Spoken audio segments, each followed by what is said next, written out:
Hello, everyone, and welcome to this lesson on the Persian Wars, Salamis and Plataea.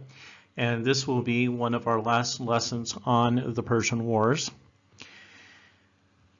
It's a very important study, and it helps us understand what is going to happen next over the next 10 years of Greek history, and then going on into the 27-year history of the Peloponnesian War.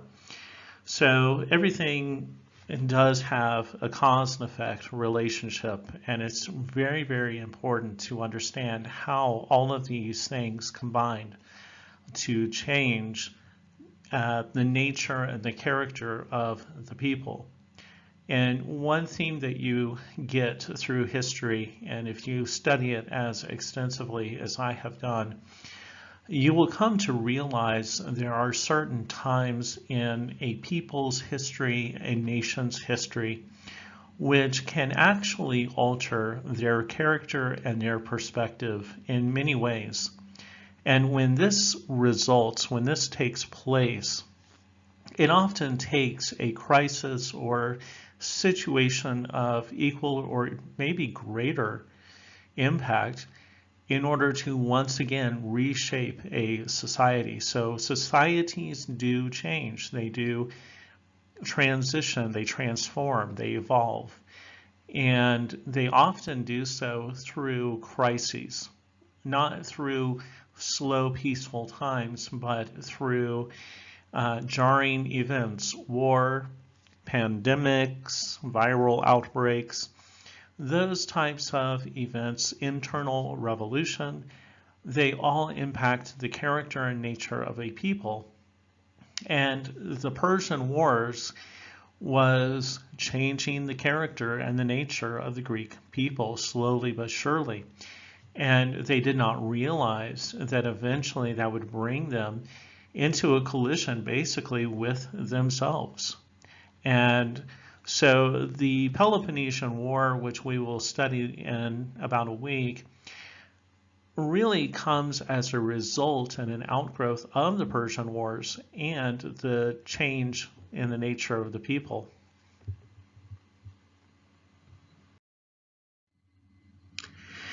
Salamis happened, it took place about a month following Thermopylae.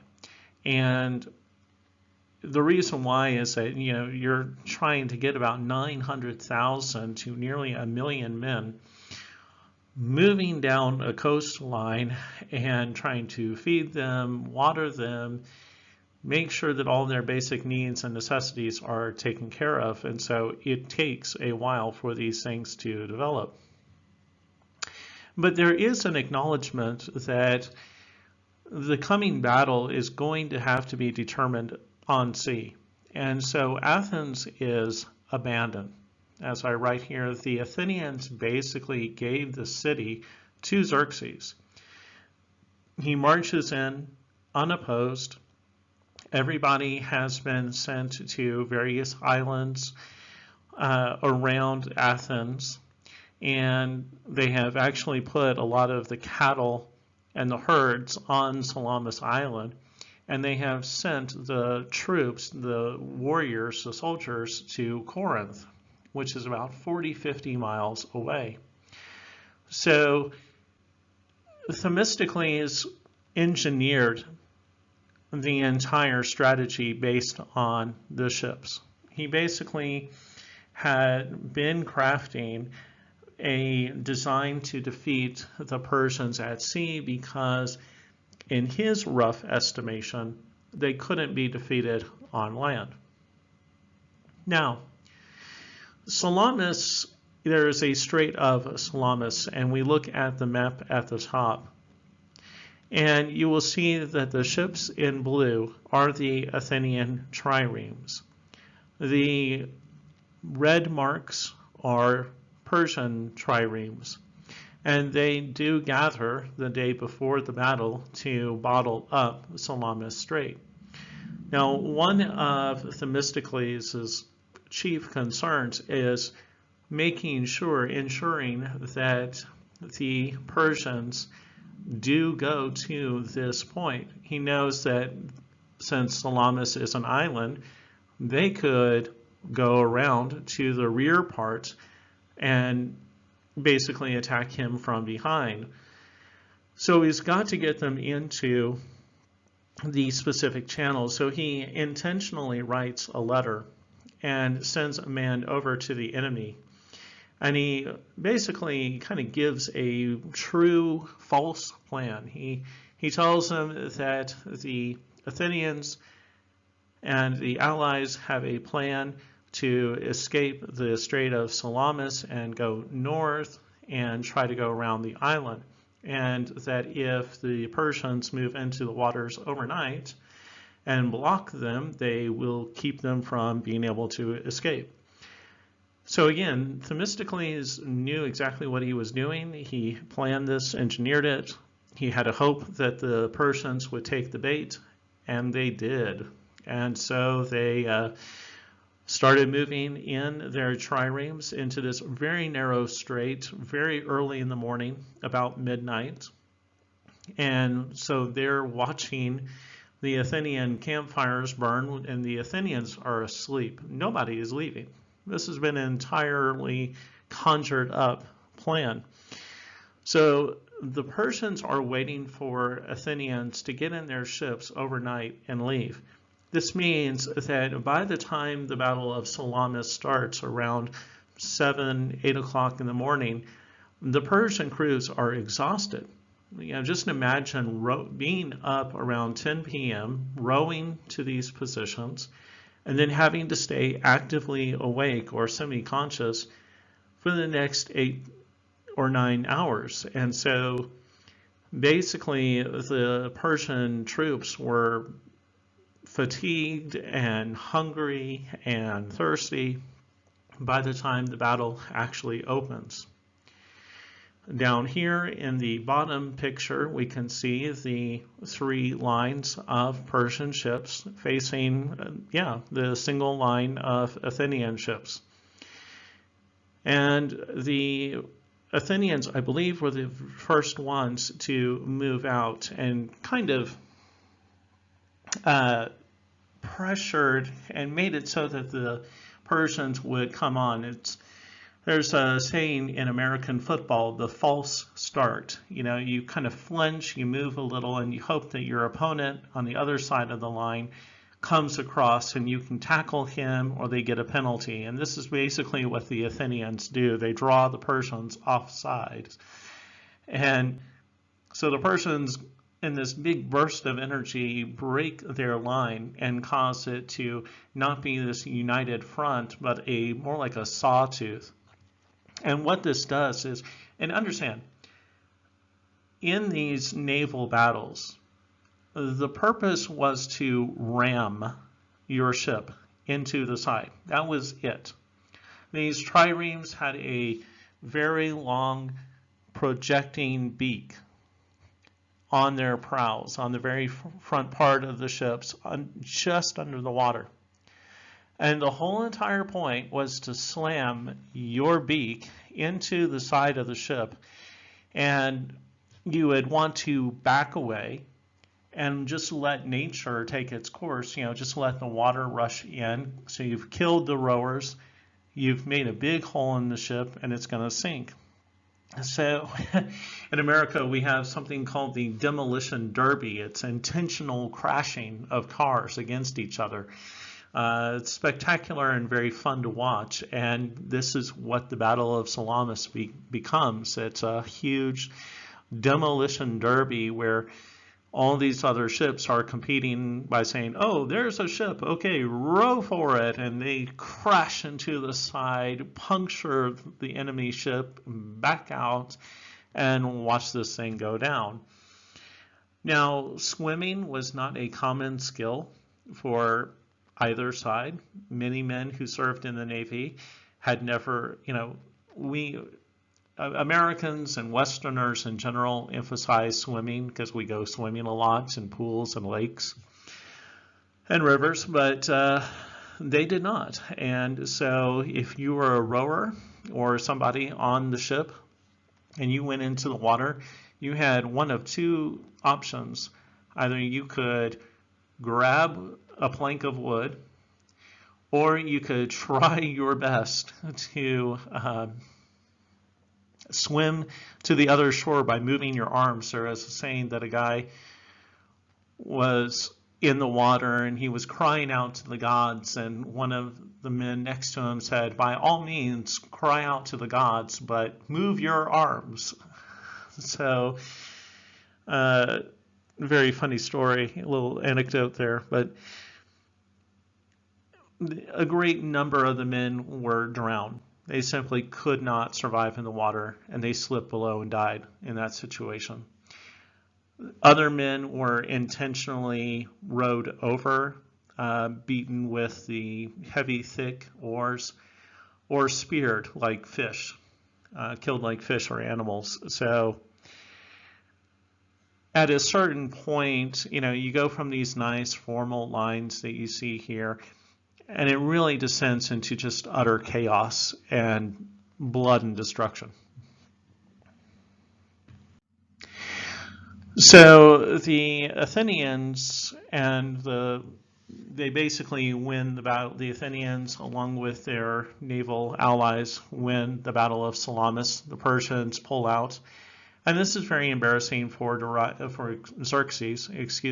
Xerxes is sitting on a golden throne watching the battle, and he sees that his navy is losing, and so he leaves. And he actually leaves so quickly he forgets some things, leaves some things behind, and they set up some of these leftover Persian items as victory trophies in the marketplace and in some of the temples. So it was very embarrassing. And if you're a ruler and you're watching your enemy defeat you, you're going to get out of there as quickly as possible to save your life and perhaps your reputation. Now, I had made this slide a little bit out of order, and that was an accident of something. So I'm going to take on this slide and then go on to the Battle of Platia. So both sides were involved, both battles, of Salamis and Plataea involved multiple Greek city-states, and they had agreed to put up a mutual defense. Now, both battles featured very large Persian forces against small Greek forces. Every single one of these battles, you can always depend on the Persians having anywhere from double to triple the amount of forces and men or resources as the Greeks. Now, strategy was the key to Greek victory, as well as cooperation and determination. And you have probably seen that so far the number one strategy, Thermopylae, Artemisia, Salamis, they always got the Persians into a very narrow place. They said, how can we maximize our small forces against their large forces? And the answer is, use their strength against them. Use their greater numbers against them by creating a means by which they could not use their full strength. And the overwhelming numbers might actually become a point of failure rather than strength. Also, Themistocles used the strategy of metis, and that's basically deception, a ruse, the ability to get your enemy to do what you want them to do, and they think that they're doing it on their own and willingly, and it's basically you have pushed them and slowly maneuvered them into a bad situation. Now, the victories having been led by Athenian forces on land and sea, in some circumstances, highlighted Athens' power and gave them more authority over the city-states, especially those on islands whose defense was organized on a navy. And this will enable Athens to move to a thalaccracy, or a government based on the thalos, or that's the Greek word for sea. Now, just quickly, in looking at the Battle of Platia, This was a battle fought not so much on the basis of metis or anything like that, but again, moving them into a narrow spot. At the bottom part of the map here, both maps, you will notice some squiggly lines. And you will notice that there's a certain point where the Spartans, Peloponnesians, and Athenians don't go beyond. That lower third is actually a mountain range. And up towards the top is the sea. So once again, we have the Greeks maneuvering the Persians into a disadvantageous position of being in a narrow space, using their size and strength against them. Mardanus, who was the commander of the Persian forces, had 100,000 troops with him, which did include some Greek mercenaries. The Greeks came to the battle with 40,000 men. So once again, we see a very large disparity in numbers and capabilities.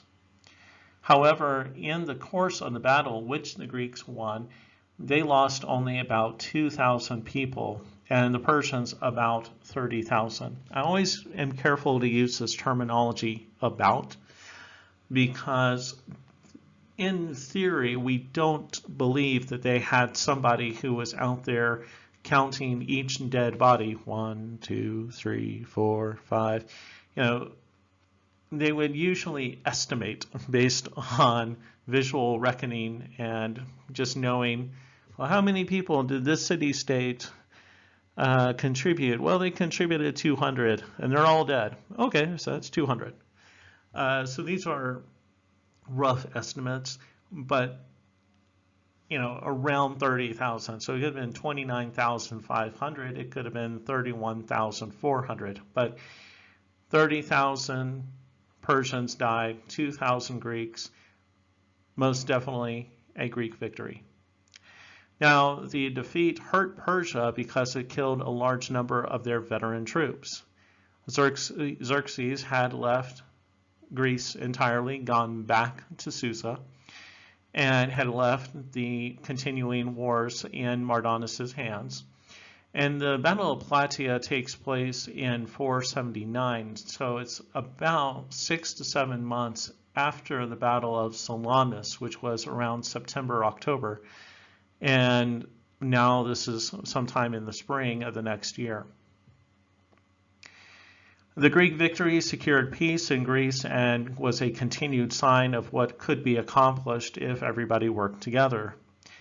The Spartans, as you will have noticed on the prior slide, were placed on the far right of the Phalanx, which is the place of honor, while the Athenians were placed on the far left, which is a great dishonor. I've talked about the Phalanx in other classes, not so much here. But in the Phalanx, which is basically a long line with multiple troops behind, so anywhere from 4 to 8 troops behind in a line, but you'd have one solid line in front. And the Phalanx was divided, so on the right hand you would place your best, most reliable, dependable troops and the strongest ones, and also it was a place of honor. Had you done something great? Were you worthy of a special honor? And if you were on the right. If you were somewhere in the middle of you're pretty good but you're not the best, you were in the middle. And if you were pretty lousy and terrible, you were on the left. And, Athens was on the left. Now, this was not so big a disgrace as it could potentially have been, because everyone recognized at the time that Athens was not a soldier's area. That was not their department. They really excelled at fighting on the sea, but both in the Persian wars and coming up in the Peloponnesian conflict, they failed routinely on the land. The Spartans during the Peloponnesian War will win almost every single land battle while being defeated in every single sea battle, and vice versa. So nobody was taking grave exception to this. Some final conclusions here. The Persian invasion did more to unite Greece than any other single act. While free peoples tend to argue and fight, while there are no other threats, they are able to unite in the face of a common threat. Oftentimes, people and other countries will look at democracies and see the arguments and the fights that are within them, and those are significant and they shouldn't be brushed over. However, as often happens when facing a united and very common threat, those differences and objections quickly disappear, and you have union, and a very strong union. It's almost like there's a family. In your family, you can criticize your brother, your mother, your father. You can attack them in a pretty significant way. But if somebody on the outside does it, and then you have a problem. And the same thing, the Greeks could fight amongst themselves all they wanted to, but they always objected to others trying to fight against them as a group. The rise of Athens was a challenge to Spartan leadership. The Spartans led at Thermopylae because they were the recognized land power, as I've said many times, and their army was second to none at the time, and Greeks placed their faith in them when it came to land fights. With the entrance of Athens to the scene, no one foresaw the challenge that would later develop. The wooden walls, the Greek ships of Athens made everyone take notice of them. Salamis was a very key, very important victory for the Athenians, and they would create a national city-state holiday out of the victory at Salamis. Sea powers saw Athens as a logical leader for their needs. Thus, the Greek world was beginning to divide, and not city-state versus city-state, but city-states that were more concentrated and heavily focused on land power were starting to congregate and gather around Sparta, and those city-states whose power and authority was based on the navy were starting to congregate and concentrate around Athenian leadership.